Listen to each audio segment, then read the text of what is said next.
Нэг цэцэг, нэг дэлхий. Хүүхдэд эко хүмүүжил олгох төсөл. Бидний хүрээлэн буй орчин зөвхөн биднээс шалтгаалдаг гэдгийг та мэдэх үү? Альва зүйлийг бүтээхийн тулд чин сэтгэлээсээ ажиллах хэрэгтэй. Түүний нэгэн адилаар бид өөрсдөө хүрээлэн буй орчноо арчилж тордох юм бол тэр хэрээрээ бидний амьдрах орчин эрүүл сайхан болно гэсэн үг. Нийслэл хотод маань утаатоос ихтэй байдаг. Үүнийг дагаад ч ханиад том уу харшил гэх мэтийн олон асуудлууд арараасаа урган гарсаар байна. Энэ чухам юунаас болов? Түр засгаас уу? Эсвэл та биднээс үү? Иргэд бид түр засгаас ямар нэгэн зүйл хийхийг шаардахын оронд өөрсдөө санаачлагч байж түүнийг бодит ажил болгон хүрээлэн буй орчноо цэвэр байлгах нь та бидний сэтгэлийн асуудал юм. Гагцхүү энэ ухамсарыг энэ улсын ирээдүй болсон хүүхдүүдтэй суулгах үүднээс нэг цэцэг, нэг дэлхий хүүхдэд эко хүмүүжил олгох төслийг хэрэгжүүлэх болсон юм а.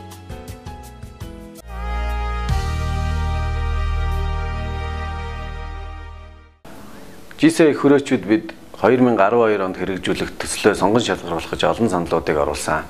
Үүн дотроос нэг цэцэг, нэг дэлхий төсөл маань олонхын санал авч хэрэгжүүлэхээ болсон. Бид Чингэлтэй дүүргийн утаа тоосчлтын өндөр нэгтэршилтэй 5 сургуулиудыг сонгосон. Учир шалтгаан нийслэлийн Чингэлтэй дүүрэгт байрлах 5 сургууль маань хамгийн өндөр нэгтэршилтэй өсөд байрладагаараа онцлог байсан. Нэг цэцэг, нэг дэлхий төсөл хөтөлбөрт маань их хүрээчүүд маань амжилттай сайн итгэх зүтгэлтэй оролцож сэтгэл зүрх цаг заван засварж оролцуулсанд бид баяртай байгаа.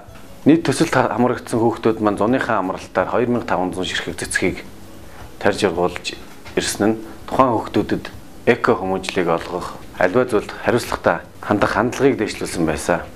Хүүхдүүд маань зуныхаа амралтын турш өөрийн хариуцж авсан цэцгээ маш сайн арчилж ургуулж 9 сарын 10-нд хаалтын ажиллагаагаа цэцгийн баяраар хийсэн. Хүүхдүүдийнхээ сэтгэлдлийг сонсоход урд нь огт цэцэг тарьж үзээгүй цэцгийн арчилгаа аман их дэлхийн байгаль орчноо хайрлах үзэл маань харьцангуй бага байсан. Учир нь Чингэлтэй дүүргийн төсөл хөтөлбөрт хамрагдж байгаа эдгээр 5 сургуулийн сурагчид маань дийлэнх буюу 90 гаруй хувь нь гэр хороолд амьдардаг хүүхдүүд байдаг. Энэ хүүхдүүд маань цэцэг тарьснараа зөвхөн сурах орчинд төдийгүй гэрийнхээ орчин эргэн тойрондоо цэцгийг тарих, гадаа ургаж байгаа амьд байгалыг хайрлах. Нэг хүүхэд сэтгэлдээ хэлсэн. Миний дүү энэ цэцгийг тарьснараа юуг ойлгоо гэж асуухад ахаа би гадаа ургаж байгаа навч ногоо ургамлыг хамаагүй гიშгэж таслаж болохгүй маа гэсэн сэтгэлийг хэлэхэд миний хувьд маш сайхан санагдчихсэн. Тэгэхээр энэ маань бол одоо GSA-чуд бидний үндсэн зорилго болох нийгэмд эерэг өөрчлөлтийг бүтээх боломжийг бусдад олгох гэсэн энэ зорилгод маань нийцэж байгаа гэж үзэж байгаа. Хүн та бид өөрсдөө байгалийн амьтад. Тиймдээ байгаль дэлхийгээ хайрлан хамгаалж сурах ёстой юм. Үүнийг цаасан дээр бичин дүрсээр үзүүлэхээс илүүтэйгээр хүүхдийг эко орчинтой ойр байлгаж тэдэнд байгаль дэлхийгээ хайрлах ухамсарыг бий болгох нь чухал юм а. GSA хүрээ салбар байгууллагын энэ төслийг хэрэгжүүлж маш их баяртай байгаа. Ландшафтын дизайнерын хувьд манай их хотын байгууламж маш их хангалтгүй байгаа. Гэхдээ одоо эрчимтэйгээр нэмэгдэж байгаа. Харин одоогор хүн бүр өөрийнхөө хувь нэмрээ оруулах хэрэгтэй. Өөрийнхөө оршин сууж байгаа, сурч амьдарч байгаа газрынхаа ногоорлох асуудал маш их ач холбогдол үзүүлэх хэрэгтэй. Орчин үеийн нэг ачаалттай стресстэй үед фитотерапи буюу өнгийн имчилгээ гэж урлаг маш их хөгжсөн байгаа. Тэр нь цэцгэн дээр яаж илэрдэг гэхээр ногоо навчсан харахад бид нэр их тайвширдаг. Өнгөц сайхан цэцэгс харахад инээд баясгал сайхан гоё өөдрөг сэтгэлгээтэй болдог. За хоёрт нь болохоор ургамал болгонд фотосинтез явагддаг. Тэр нь өвчл төрөгч ялгаруулж ялгаруулснараа агаарын бохирдлыг бууруулдаг. За гуравт нь хүүхэд болгон цэцэг арчилж, усалж, ургуулснараа ажлын хариуцлага нэмэгдэж, багаар ажиллах чадамж нь нэмэгддэг. За энэ бүгдээрээ нийлээд эко боловсрал буюу байгаль дэлхийг хайрлан хамгаалах сэтгэлгээтэй бий болгодог.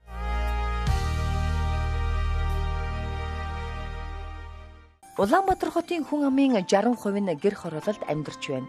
Агарын бохирдлын их усврын 90%-ыг гэрийн зуухнаас гарч буй түүхийн нүүрсний утаа эзэлдэг гэсэн судалгаа байдаг. Судалгаагаар энэхүү утаан хөшгөн дунд нийслэлийн 30 гаруй ерөнхий боловсролын сургуулийн 60,000 гаруй хүүхдийн эрүүл орчинд сурч боловсрох эрх зөрчигдөж байна.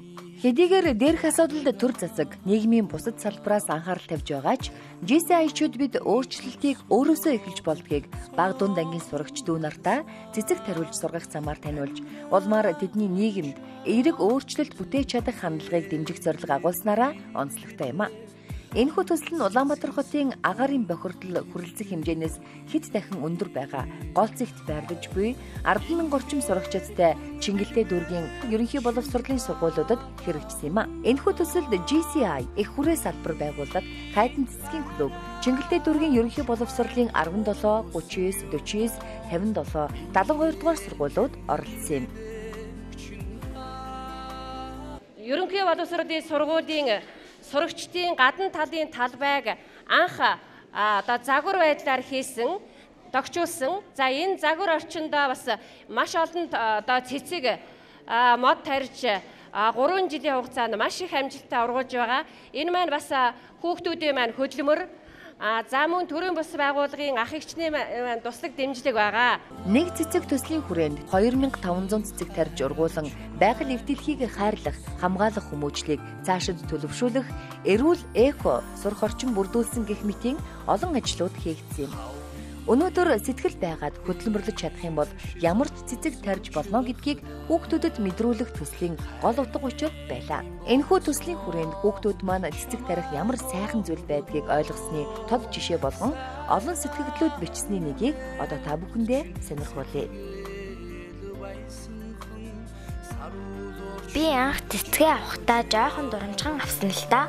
Би цэцгээ тарьж байхдаа миний цэцэгний ганцхан цэцэг урах гэд би маш их баярлаж цэцгээ маш сайн арчилдаг болсон. Захаас бордоо авч 2 хоногт 1 удаа бордож, навчийг нь өдөр болгон найтай алчуураар арчилдаг болсон. Тэгээд манайх миний цэцэг, хиймрийн цэцэг гээд олон цэцэг тарих болсон. Нэг өдөр миний цэцэг унчихсан байсан. Тэгээд усалж арчилсаар байгаад буцаагаад гой цэцэг болгосон. Цэцгээ сайн усалж наранд гаргаж тавиараа тэгвэл хурдан ургана шүү. Цэцэг маш их арчлах стэйсэн байд юм элэ. Тэгээд ерөн цэцэг арчлах үнэн гоё юм элэ. Цэцгээ хайрлаж хамгаалж байрлал орчиндоо нөгөө нэг цэцэг ургуулж тарьж нөгөө нэг тэгээд баяжуулж твэр байгальтай болгохыг. Тэгээд цэцгээ 2 хоногт 1 удаа услах хэрэгтэй. Тэгээд цэцгээ дандаа арчиж, тоос шорог нэрчил. Ургамал тариул тэгэл байгаль дэлхий чиндэл гоё ногоон болоод амьсгалж байгаа энэ агаар чинь нүртэл цэвэрхэн болно.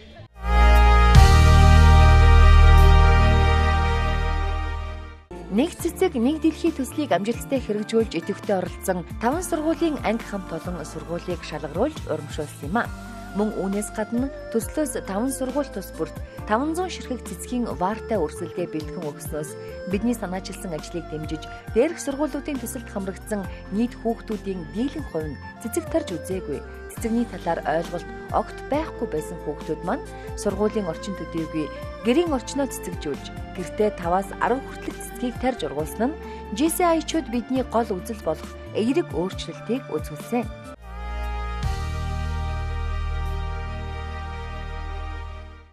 72 дугаар сургууль бидний үйл ажиллагааг идэвх зүтгэлтэй дэмжиж тус оролцсон. 49 дугаар сургууль маань нэг цэцэг нэг дэлхий төсөл хэрэгжүүлсэн ерөнхий боловсролын 5 сургуулиас шилдэг сургуулиар шалгарсан. Тэгээд энэ байгууллагын ах эгч нар маань дөнгөж өрсөлдөө өгөөд орхичаагүй. Тэгэхээр хүүхдүүд маань энэ цэцгийг хэрхэн ургуулах талаар сургалт явуулсан. Дээрээс нь энэ нөгөө миний цэцгийн ном гэдэг энэ зөвлөмжийг өгсөн. 17 дугаар сургууль 500 ширхэг цэцгийг 1000 ширхэг цэцэг болгох аян зохиосон нь бидний төсөл амжилттай үргэлжилэхийн жишээ боллоо. 57 дугаар сургуулийн удирдлага хамт олон төсөлдөө уялдуулан сурагчид болон бидэнд хандан сургуулийн гадна орчин тойрноо бүрэн зүлэгжүүлэн бидэнд бэлэг барьлаа. 39 дугаар сургууль цэцэгчний хүслэн сэдэвт уран зураг, шүлэг болон эссе бичлэгийн уралдаан зарлаж хэрэгжүүлсэн юм а. Нэг цэцэг нэг дэлхий төсөл маань 2012 оны хувьд амжилттай болж дууслаа. GCI-чуд бид нийгэмд эерэг өөрчлөлт бүтээх хөгжлийн боломжийг залуучуудад олгох зорилготой билээ. Гишүүд бид хөгжлийн боломжоор дамжуулан нийгэмд эерэг өөрчлөлт бүтээх төслөөрүүдийг жил болгон хэрэгжүүлдэг. Энэ төсөлд нийтдээ 5 сургуулийн 2500 хүүхдэд цэцэг хүрсэн байгаа. Энэ дээрх сургуулиудад бол нийтдээ 10,000 орчим хүүхэд суралцдаг. За энэ төсөл хэрэгжснээр бага насны хүүхэд аливаад хариуцлагатай болж хүмүүжих, түүнийг дэмжих, мөн одоо байгаль дэлхийг хайрлах сэтгэлийг олж авах.